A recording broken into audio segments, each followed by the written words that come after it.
Chers amis, chers visiteurs, bonjour. Avant de partir en vacances cet été, je savais que j'aurais cette prédication à vous faire pour la rentrée. Et je me suis posé la question, quel sujet j'allais choisir pour passer ce moment avec vous? Quel sujet qui pourrait nous servir pour toute l'année? Et j'ai été attiré par un personnage qu'on connaît tous dans la Bible. Si je vous dis que c'est l'homme selon le cœur de Dieu, je pense que les enfants s'y trouveront, qu'il s'agit du roi David.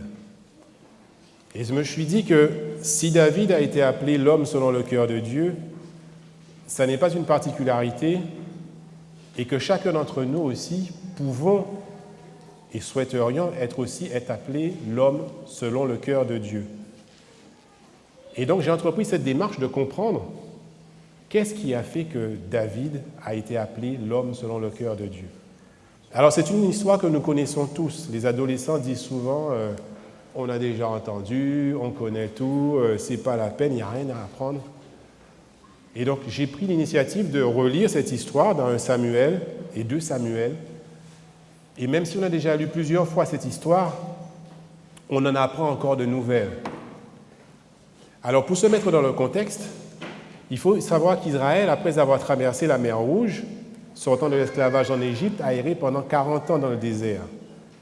Et ensuite a hérité par la foi et les conquêtes du pays promis par Dieu, Canaan. Dieu avait demandé au peuple, vous pouvez le lire dans Exode, Lévitique et Nombre, de supprimer toutes les nations de ce pays, signe du jugement de Dieu. Ça n'était pas par leur propre initiative, mais signe du jugement de Dieu. Mais Israël, après s'être approximativement installé, disons qu'ils avaient fait 80% du boulot, avait préféré jouir du lait et du miel existants.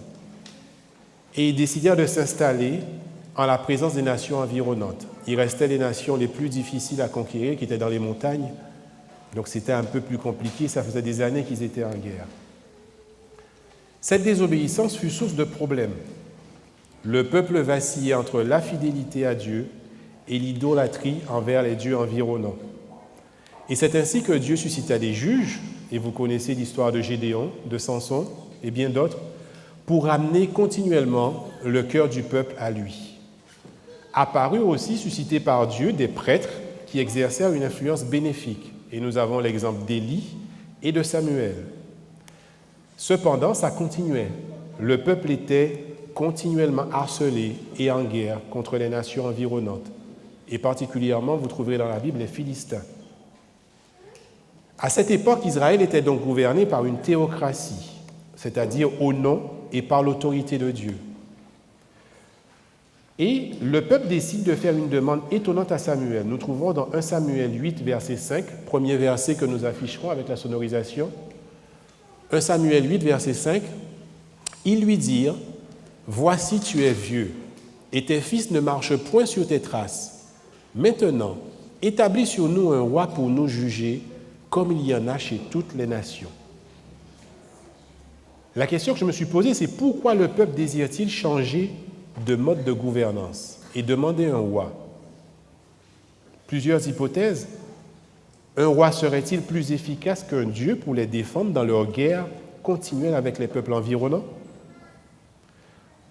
Deuxième hypothèse, Samuel, qui officiait en tant que juge, prophète et prêtre, il n'avait pas de successeur digne comme ils le disent.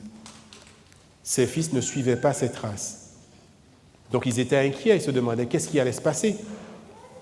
Et peut-être troisième hypothèse, ne serait-ce peut-être pas un désir de ressembler aux nations environnantes qui, eux, avaient un roi à leur tête qui les menait dans les batailles. Mais la Bible nous dit que c'est clairement un rejet de l'autorité divine. Et nous le lisons dans Osée 13, verset 11, autre texte qui sera affiché. Dieu leur dit plus loin, « Ce qui cause ta ruine, Israël, c'est que tu as été contre moi, contre celui qui pourrait te secourir. Où donc est ton roi? Qu'il te délivre dans toutes tes villes. Où sont tes juges au sujet desquels tu disais, slide suivante, « Donne-moi un roi et des princes. Je t'ai donné un roi dans ma colère et je te l'ôterai dans ma fureur. » Dans 1 Samuel 12, verset 18, Dieu se manifestera bruyamment par la pluie et le tonnerre, une atmosphère qui effraiera les enfants d'Israël. Et cela leur permettra de comprendre et de prendre conscience de leur erreur et leur péché d'avoir demandé un roi. Et ils le dirent, nous avons péché contre toi. Se confier en la force d'un roi, c'est faire confiance à la force humaine et aussi prendre le risque de ses égarements. Et c'est exactement ce que l'histoire du peuple de Dieu nous a permis de voir. Quand le roi était fidèle à Dieu, le peuple le suivait, était fidèle à Dieu, et le nom de Dieu était glorifié. Mais quand le roi était infidèle, idolâtre, le peuple déshonorait Dieu, et Dieu lui retirait sa protection promise. Et donc le peuple alternait entre l'obéissance et la désobéissance. Mais malgré ce choix désapprouvé par Dieu, sa protection et son amour ne vacillent pas. Il décide tout de même de s'adapter à ce désir du peuple, mais il garde le privilège de choisir le roi. C'est ainsi que Samuel, divinement averti, va choisir un roi pour Israël, mais un roi qui réponde à leur inspiration. Il choisit Saül. Saül est beau, imposant, puissant. Il est taillé pour la guerre. Il semble taillé pour le poste. Remarquez que Dieu le qualifie pour la tâche, malgré ses défauts, car la Bible nous dit qu'après l'onction, Saül prophétisa. Donc l'Esprit de Dieu le remplit. Et on le voit dans son récit, lors de sa première bataille, il agit avec sagesse et soumission à Dieu. Il reconnaît la victoire au nom de Dieu et rend à Dieu toute la gloire.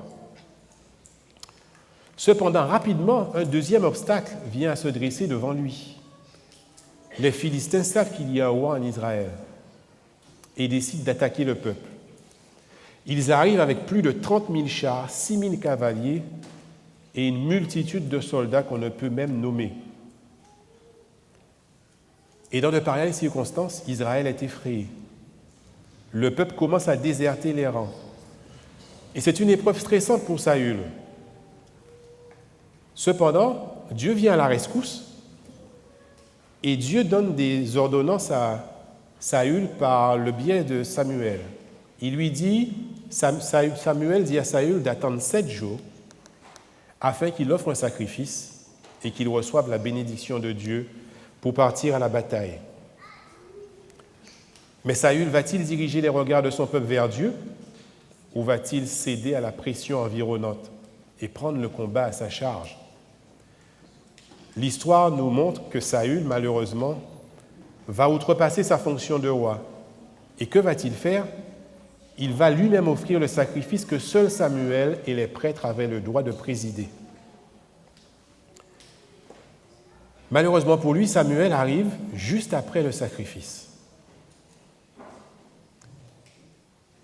Et Saül ne reconnaît pas son erreur. Et même plus que ça, Saül se présente en tant que victime. Et nous allons le lire dans 1 Samuel 13, verset 12, qui est la slide suivante. Saül dit à Samuel, je me suis dit, les Philistins vont descendre contre moi à Gilgal, et je n'ai pas imploré l'Éternel. C'est alors que je me suis fait violence et que j'ai offert le sacrifice, l'Holocauste.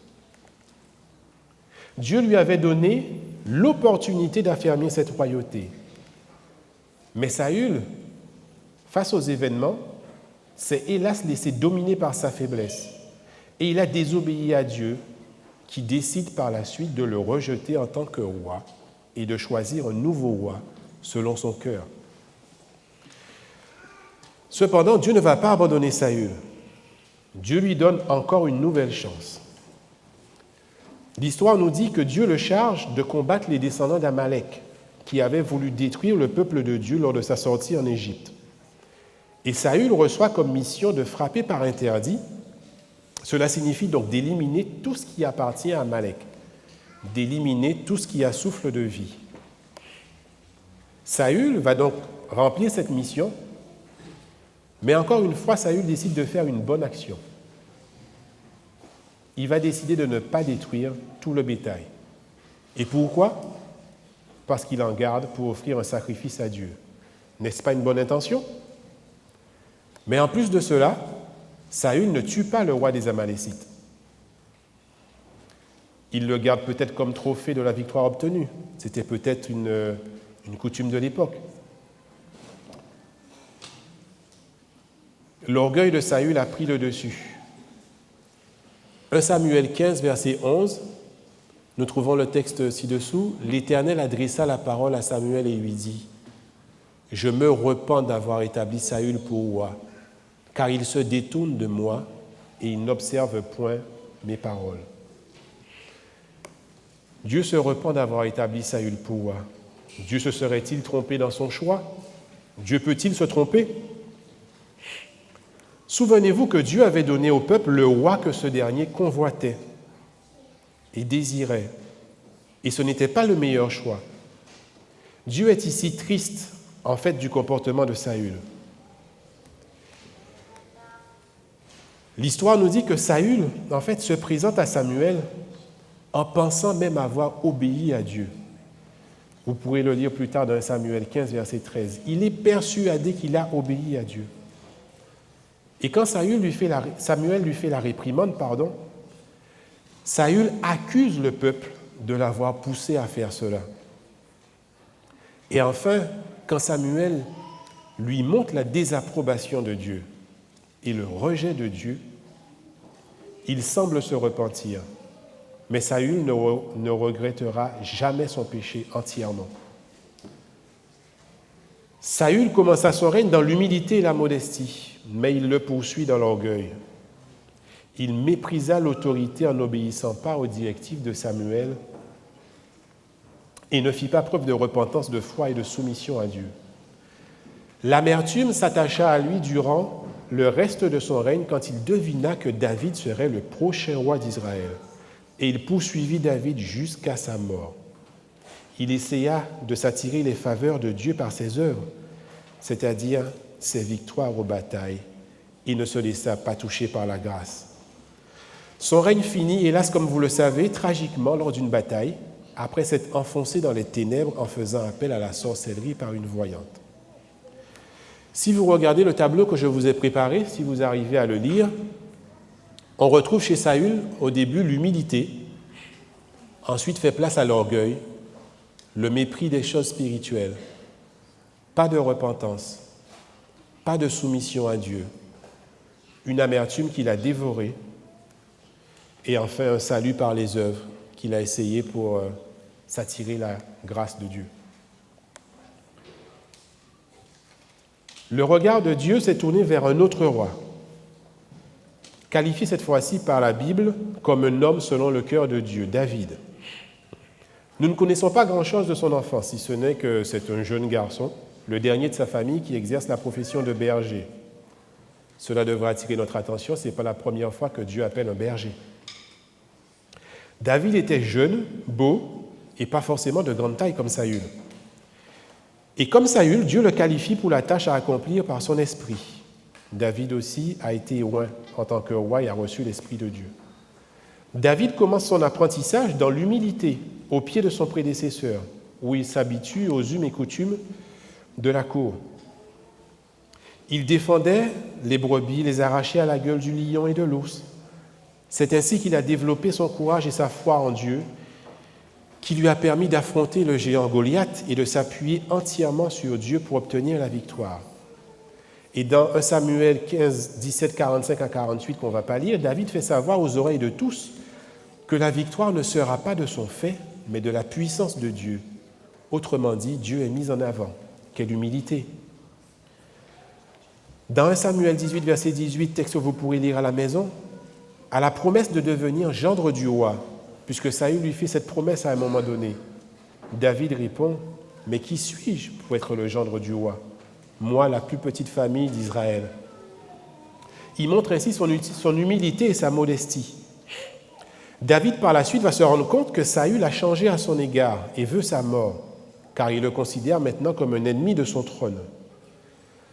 Dans sa fuite, pour sauver sa vie, il va commettre 2 erreurs. Premièrement, David passe chez le grand prêtre dans sa fuite et il ne dit pas la vérité sur le but de sa visite.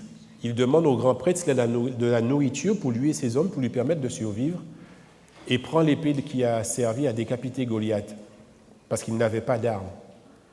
Et cette faute va entraîner la mort du grand prêtre, et 400 prêtres seront mis à mort par Saül.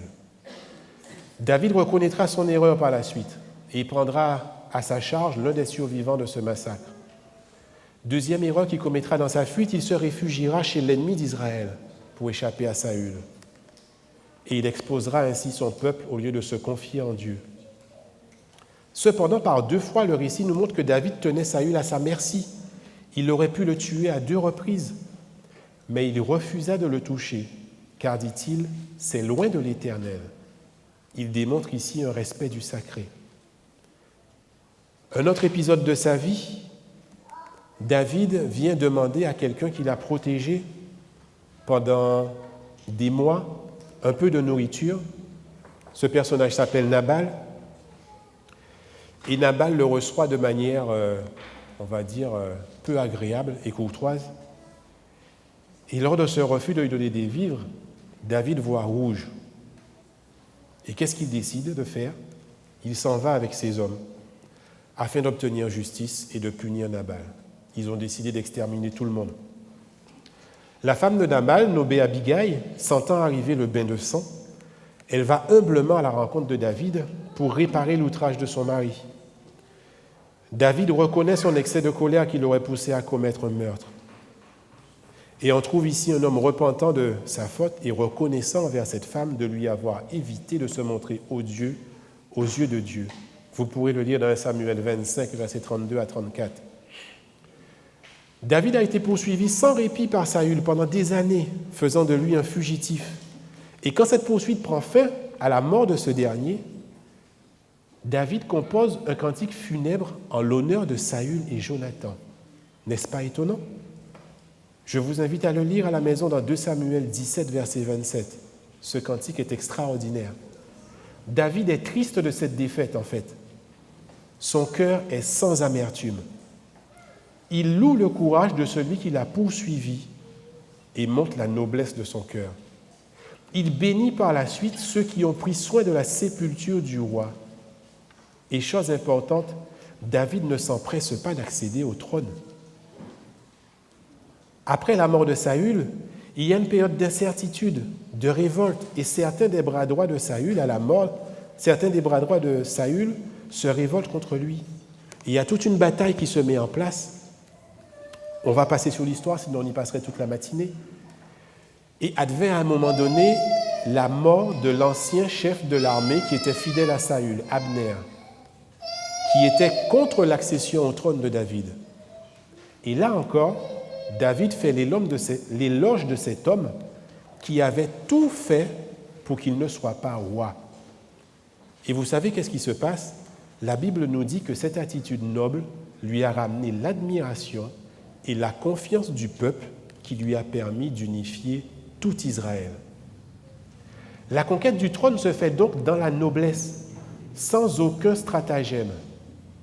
Et maintenant couronné, David va continuer sur cet élan. Pour chaque bataille, il va consulter l'Éternel qui va le rendre victorieux. À un moment de sa vie, après que la paix se soit installée, David souhaite offrir à Dieu par le biais de l'arche un lieu de résidence chez lui, dans la cité de David. Et donc il décide de transporter l'arche de Dieu sur un char neuf, tiré par des bœufs. Vous connaissez cet épisode. Et c'est certainement la coutume, comme le font les autres nations. D'ailleurs, souvenez-vous, quand l'arche avait été prise par les Philistins, ils avaient renvoyé l'arche sur un char neuf tiré par des bœufs, on va dire des bœufs de première qualité. C'est une ambiance joyeuse, spirituelle, et une véritable fête en l'honneur de Dieu. Mais lors du transport de l'arche, elle est sur le point de tomber. Et un homme innocemment, qui s'appelle Uza, qui n'était pas prêtre, étendit la main vers l'arche pour l'empêcher de tomber. Dieu le frappa de mort, nous dit la Bible, instantanément. Le texte dit que David eut peur de l'Éternel. il est effrayé, il se questionne. Mais l'histoire montre que David décide de changer de plan. Et le texte de Samuel nous dit que la fois d'après, David fit conduire, non pas la fois d'après, il fit conduire l'arche dans la maison d'Obed-Édom. Et malgré cet épisode incompréhensif, David ne se rebelle pas contre Dieu. Il finit par trouver la cause de cet incident et il corrige l'erreur. Et c'est là où je voulais en venir. Cette fois, l'arche a été portée par des prêtres tels que demandé par Dieu à l'origine et non comme les idoles païennes de l'époque. Car Dieu avait strictement demandé que l'arche soit déplacée par des prêtres. Et David l'a compris. Et la seconde fois, l'arche est arrivée à destination chez David dans la joie. Et ce n'est pas fini, parce que David souhaite aller plus loin dans son désir d'honorer Dieu. Et il souhaite lui construire un temple. Et l'idée est acceptée par Dieu. Mais le projet de David est rejeté. Car Dieu lui dit, tu as trop de sang sur les mains. Face à la réponse de Dieu, David ne se rebelle pas. Mais il accepte en toute humilité le rôle mineur, la tâche simple qui lui est confiée. Il voulait construire le temple. Dieu lui confie une tâche à l'abri des regards, c'est-à-dire rassembler tous les éléments qui permettront de construire cet édifice. David est aussi beaucoup connu pour son adultère avec Bathsheba et le meurtre de son mari. En effet, David succombe à la tentation avec la femme de l'un de ses meilleurs soldats. Et pour cacher son péché, il décide d'en commettre un second, en le faisant assassiner par ses ennemis à la guerre. Si aujourd'hui cet épisode a fait couler beaucoup d'encre, vous pouvez imaginer à l'époque l'effet que ça a eu sur le peuple. Et la question que tout le monde s'est posée, est-ce là l'homme selon le cœur de Dieu? Si tel est le cas, avant d'arriver à la hauteur du péché de David, nous avons une marge assez large. Dieu se serait-il encore une fois trompé de cible? Cet épisode nous rappelle ô combien l'esprit est bien disposé et que la chair reste faible. Nous connaissons ce texte. Nous avons besoin de rester constamment appuyés sur Dieu pour surmonter les tentations. Et lors de cet épisode, David n'était clairement pas dans le plan de Dieu et n'est plus à cet instant l'homme selon son cœur. Et Dieu le lui fait d'ailleurs savoir publiquement, afin que nous, à notre tour, nous ne soyons pas inspirés et excusés par ce mauvais comportement. Mais David va expérimenter la grâce de Dieu, car selon la loi de l'époque, le péché de David méritait la mort. Et vous pouvez le lire dans 1 Samuel 12, versets 12 et 13 à la maison. Mais Dieu lui dit qu'il ne mourra pas. Et si vous faites la comparaison avec Saül, la réaction de David est exemplaire à l'évocation de sa faute. Il ne se justifie pas. Il reconnaît humblement son péché. Il ne cherche pas d'excuses à son comportement. Et il accepte les conséquences de ses actes, même s'il essaiera dans le silence et la prière d'intercéder pour éviter la mort de son fils, né de ce péché. David, contrairement à Saül, lui, il a un repentir sincère. Et vous pouvez lire son repentir dans les psaumes 51 qu'il a rédigé ou le psaume 32 qui parle de cet épisode. Il a reçu le pardon de Dieu alors que Saül, contrairement à lui, s'est endurci dans l'impénitence. Malgré son titre élevé, David doit faire face aux conséquences de ses actes. C'est le roi. Mais David n'est plus le même homme par la suite. On sent qu'il est affaibli. Il ne prend pas forcément les bonnes décisions. Le récit nous raconte que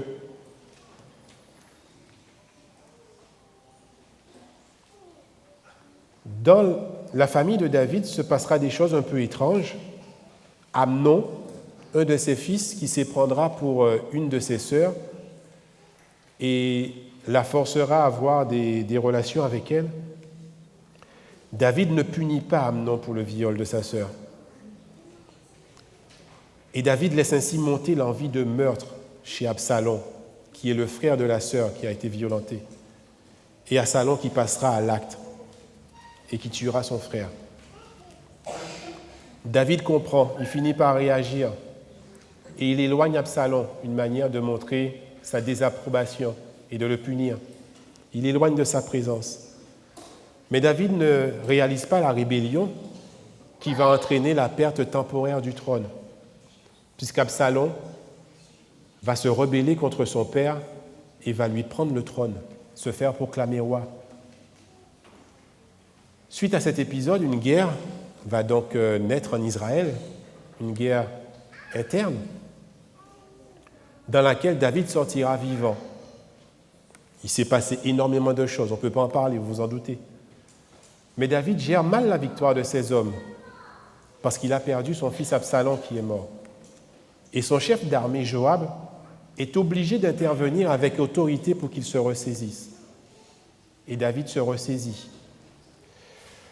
David, au travers de son parcours, est appelé l'homme selon le cœur de Dieu. Certaines de ses réactions sont incompréhensibles, je vous l'accorde. Moi aussi, je me pose encore des questions. Je n'ai pas toutes les réponses. Mais on retrouve chez David ce qui le caractérisait. 1. L'amour de son peuple. David a préféré fuir son trône face à son fils Absalom plutôt que de le combattre. Et ainsi, empêcher la division d'Israël, qui est à ses yeux le peuple de Dieu. Deuxièmement, le respect du sacré. Dans sa fuite, David a refusé de partir avec l'arche de Dieu, car le grand prêtre est venu avec l'arche de Dieu. Il s'est mis du côté de David. David a dit non. À ses propres mots, il a dit que l'arche devait rester en Israël, car Israël est le peuple de Dieu et il ne peut prendre Dieu à son compte. Troisièmement, le désintéressement, un noble caractère. David s'en remet continuellement à Dieu.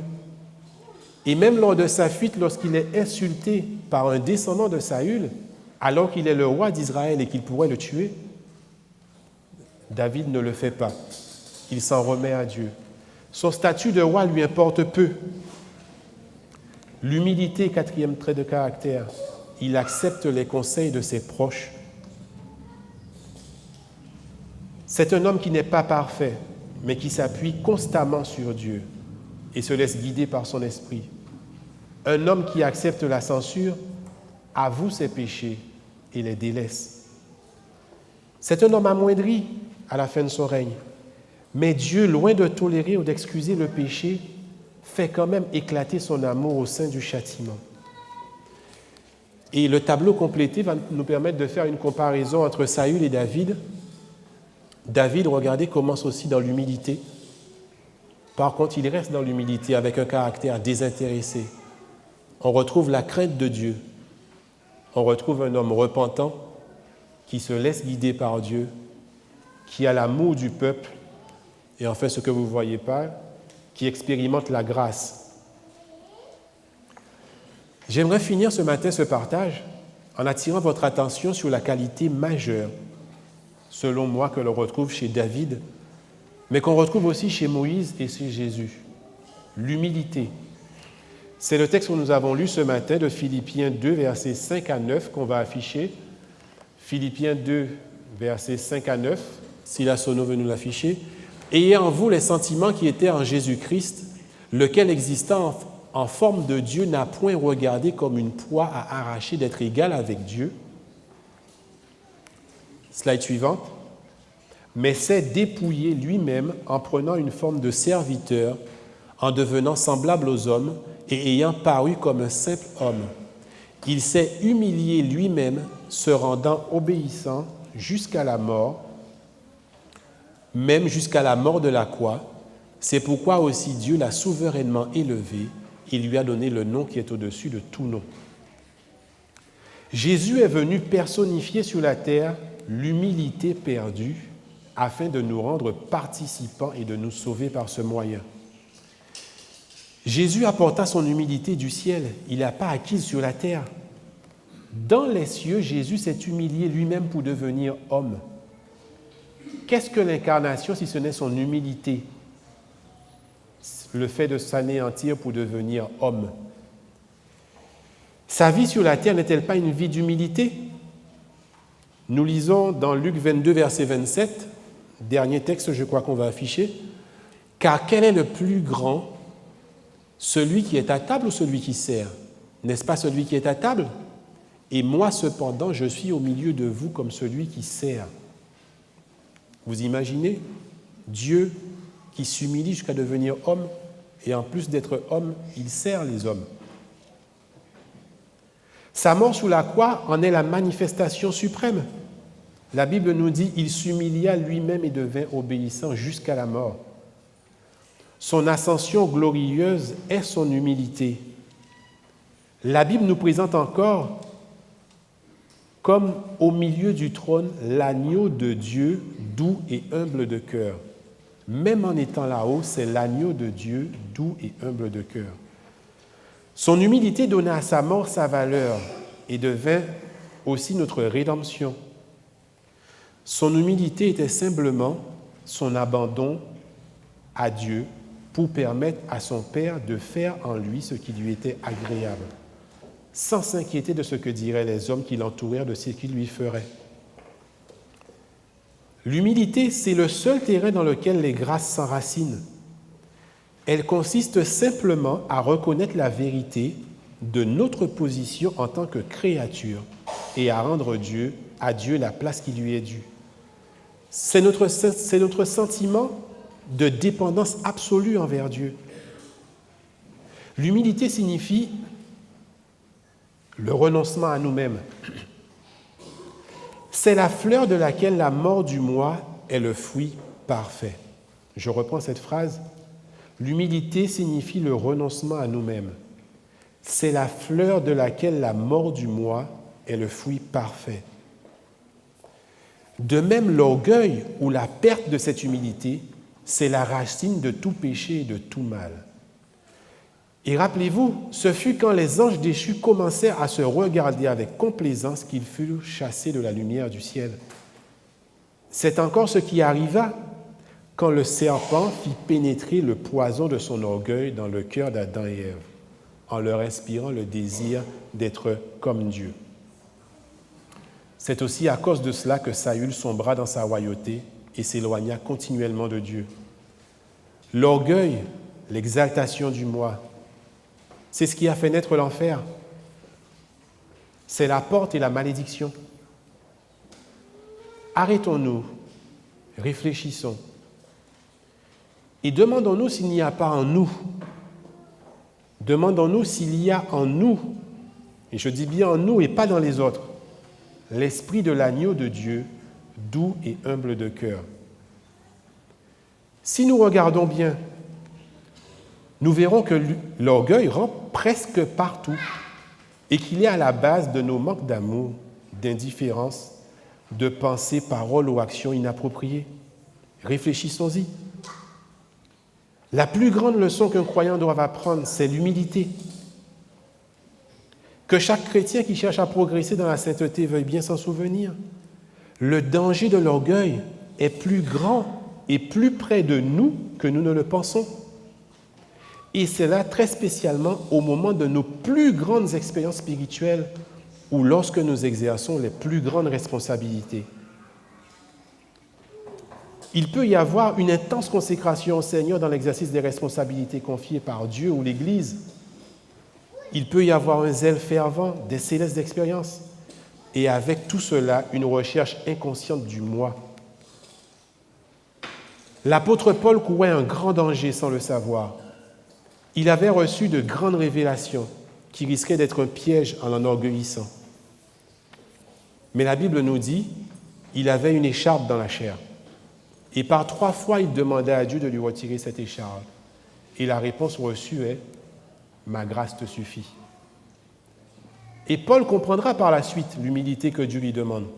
Et il dira « Je me glorifierai volontiers dans mes faiblesses, afin que la puissance repose sur moi. C'est pourquoi je me plais dans mes faiblesses. » Apprenons que nous n'avons jamais plus de sainteté réelle que l'humilité. Et souvenons-nous que cette grâce est un don de Dieu et un don que Dieu accorde à ceux qui le recherchent. Toutes nos relations avec Dieu ou avec les hommes doivent porter la marque d'une profonde humilité. C'est pourquoi Jésus est venu personnifier sur cette terre cette humilité perdue, afin de nous en rendre participants et de nous sauver par ce moyen. Si Jésus doit être notre modèle dans cet abaissement, nous avons aussi besoin de posséder l'intelligence des principes dans lesquels cet abaissement avait ses racines. Jésus trouva sa gloire en prenant la forme d'un serviteur. Quand il nous dit « Quiconque voudra être le premier parmi vous, qu'il soit votre serviteur », il nous enseigne qu'il n'y a rien de plus divin et céleste que de servir les autres. Si l'humilité est le secret de son œuvre expiatoire, alors la santé et la force de notre vie spirituelle dépendront complètement de la mesure dans laquelle nous posséderons cette grâce. Puisse Dieu nous enseigner à croire qu'être humble, n'être rien dans sa présence, c'est la gloire la plus élevée, la bénédiction la plus abondante de la vie chrétienne. Je vais vous laisser avec ces quelques versets. Dieu nous dit « J'habite dans les lieux élevés et dans la sainteté, mais je suis avec l'homme contrit et humilié. » Revêtez-vous d'humilité, car Dieu résiste aux orgueilleux, mais il fait grâce aux humbles. Le souhait de mon cœur, c'est que cette grâce suprême soit la part de chacun d'entre nous. Amen.